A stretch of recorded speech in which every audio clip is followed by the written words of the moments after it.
Greetings and salutations to you, ladies and gentlemen. Welcome back to another video with your good buddy Kluger. Today, just a bit of a quick update video between main build guides, because this is one such build I'm working on at this point in time. It is the Pure Grenadier Sorceress, or Sorcerer, depending on your gender bias. Oh yeah, I'm a Sorceress today. What was that? Violet the Sorceress. There you go. Yeah, it's a really fun, interesting build. It's a different approach to how I normally play the game, for sure. At least me personally. In that, we're just using Kablosion skills. So far, I'm only using 2 Kablosion skills.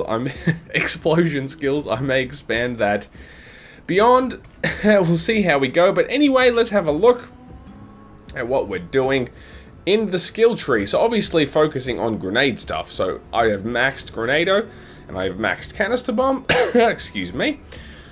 Have not yet got Concussive Bomb. I don't think I will, since I'm going for out-and-out damage. I'm not using it for the stun.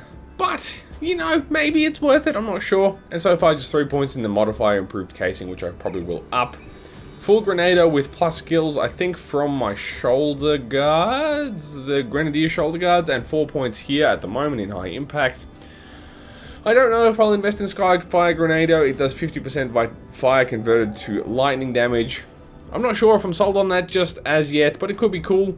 But I don't know if it's that relevant, because I am focusing on the physical and piercing damage sides of Grenado and Canister Bomb, despite the fact that this does do some decent fire damage. So fire damage is kind of secondary to what I'm doing right now, but it's still worth investing in, that's for sure. 1 point down here in Vindictive Flame for the defense. I'll probably eventually pop a point in Ulzarin's Wrath too, but no biggie there. Actually, it's got chances to knock down and slow enemies. I should probably look into that. And I'm using Flashbang with Searing Light at the moment. I'll probably put more points in there too, but I've just been focusing here and getting up the Arcanist tree as well. I was using Fire Strike as my backup damage dealing thing just in emergencies. I might try Stun Jacks. I might throw that in there, possibly with Quick Jacks, just as like emergency spam when both these are on cooldown. This Ulzarin's Chosen at 7 out of 10 has a 17% chance of 100% skill cooldown reduction on Canister and Grenado. So oftentimes you get to spam them, basically. But I'm also looking at trying to get skill cooldown reduction gear, which I haven't got much of yet, but I really want to be able to do so if I can. So working on that. But instead, I bought out of the Fire Strike tree, and I'm trying out Flame Touch because it directly affects Grenado and Canister Bomb. Particularly for now, I've put points into Temper. It might be worth putting points in Flame Touch too, because it gives offensive ability and other good stuff. It's an interesting one. They've, excuse me again, they've buffed the bejesus out of this. From where Flame Touch was, I'm pretty sure. Especially Temper. I mean, it gives us flat physical damage, but percentage physical damage, percentage piercing damage, percentage internal trauma damage, and armor. So it's pretty full on, man. And yeah, improved casing gives us internal trauma damage. So if I max that, I reckon we're going to have some pretty juicy stuff. And if we have a look at the character sheet very briefly, I mean, Grenado's doing 9.4k max damage at the moment. Our weapon damage suffers, but what can you do? Arcanist is pretty simple right now. In the immediate future, I'm trying to gun it to Mental Alacrity for the extra casting speed and minus skill energy cost, which is very nice. I'll probably max in a focus for the goodness that ensues from the extra spirit and the spirit, so I can eventually get some decent caster offhands to wear, which will give me skill cooldown reduction. Arcane Will, 1 point, sort of just nice to have. I will probably get Maven Sphere soon. Because I'm a little bit squishy at this point in time. Once I've got a few decent points there, maybe I'll start putting points into it actually. And then I may get Iskandra's Elemental Exchange at a minimum to pop points into Elemental Balance for the extra crit damage, but not 100% on that just yet. As for Devotion, it's pretty simple at the moment. I've got maxed Falcon with Falcon Swoop on Flashbang at this point in time, which I might change up. I got this for the physical damage.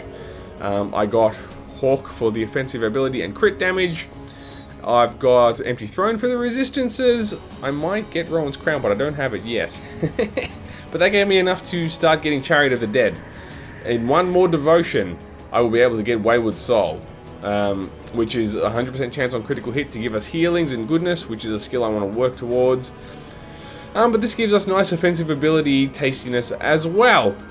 At this point in time, I'm probably working towards Meteor Shower from here in Ulzawine's Torch. It gives us offensive ability, it gives us some nice resistances.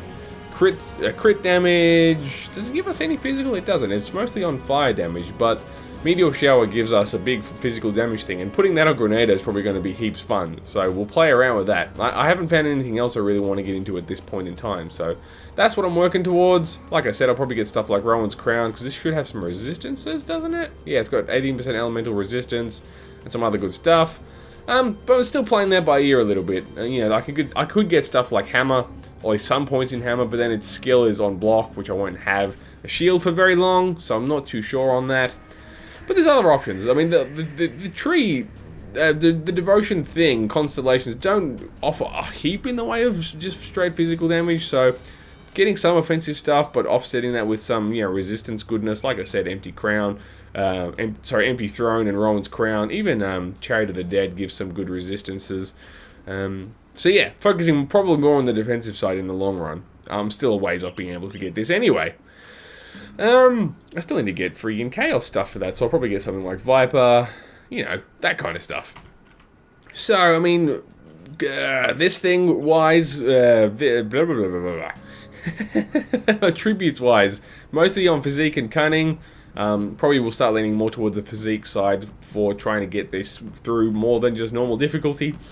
And gear wise, I mean, fairly stock standard, focusing on just cranking out the physical damage. Chipped Claws for now because I don't have anything better, but Devil's Retribution, 51% physical damage. Stalwart Shield. Stalwart Siege Shield, that's kind of hard to say. He's giving me a bunch of physical damage. Face Guard of Perdition, so forth. That's pretty much it. Grenadier Shoulder Guard is very nice. So on the offensive side, of course, physical and piercing damage is a main focus, with fire damage secondary to that. And then just the standard stuff on the defensive side, doing the best I can to have defensive ability, resistances, and all that goodness. Hasn't come to a head too much yet in terms of major risk. This character, I have died a couple times with this character, I won't lie, but that's only, honestly, crossed my heart, due to sheer stupidity. Every time I've died with this character, I've walked into a corner. Like, I've gone into, like, say there's a whole bunch of really, like, a hero monster and stuff, I would pin myself here, but in a room where there's no way out. Like, imagine I'm standing here, but on the map, like this, and this is, like, mostly blocked off, so I've got no escape. That's the only time I've died. Just being dumb. But besides that, I mean, the character's a little squishy, but is otherwise really quite awesome. It's a different way to approach the game in that you got to manage your cooldowns. It's a different approach for me anyways, because I do a lot of builds that are just like smash your face in sort of vibe. So, you know, you gotta know what's coming off cooldown so you can keep your spammage going. Hence why I'm thinking about getting into Stunjacks potentially to offset the wait time between casts. Because, I mean, my just straight gun damage is not super good. I mean, if I just try to shoot the next thing I run into, like for example, like it's not taking that much damage off, which is not great. Unfortunately, Grenada's a pretty short cooldown though, so you can kind of just kite around and then just kablode him again, which is pretty good. But the clear is pretty nice and straightforward with this guy. This gal, I should say. As you can see, look, I'll try to shoot that guy dead. It takes a fair while, because that's not what I've been focusing on. I've been focusing on making Grenado and Canister Bomb do as much damage as they possibly freaking can, which turns out to be a decent amount. Well, that's a lot of dudes. For like Canister Bomb, I mean, that's a really good crowd control, right? And then boom, you get him with a Grenado, which has decent AoE as well. Another Grenado because it's off cooldown. This guy's giving me the willies, but I'll just chill for a second, then bam, you got another Grenado. Easy as stealing pie from a baby.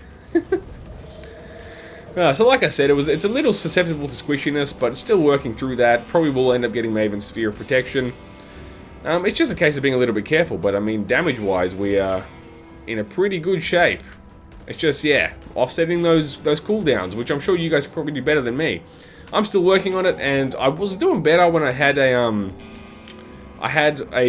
caster offhand in terms of those cooldowns. It is noticeable to have that cooldown reduction.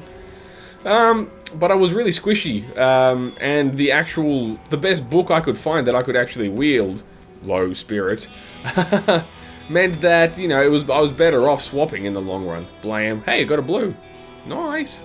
It's like, can I wield this? No, 368 spirit. I nearly can. If I keep putting points in inner focus, I will be able to soon, so that's good. What is this? Tainted Blades of Nereval. Sounds awesome. It's poison damage, classic. I don't want it. It's for sale if anyone watching wants it. Lol jokes. How am I going to sell it to you? Oh, maybe I will. I'm happy to trade stuff. Send me a message. Words and loud noises. Okay, so that's really about it. It's a really fun build. I recommend giving it a swing. Any suggestions or comments are welcome, needless to say. Particularly if you know of any really good caster offhands that'll augment this build nicely and within a reasonable amount of spirit, so I can actually wield it. And that's probably it for now. So you've seen what the build does. It's really cool and different for me. Might be different for you too. That's why I'm doing a video, despite it not being a real finished build. So try this out for yourself. If you have and you do it better than me, let me know. And I hope to speak to you again really, really soon. My name is Kluger, and you guys have a fantastic day.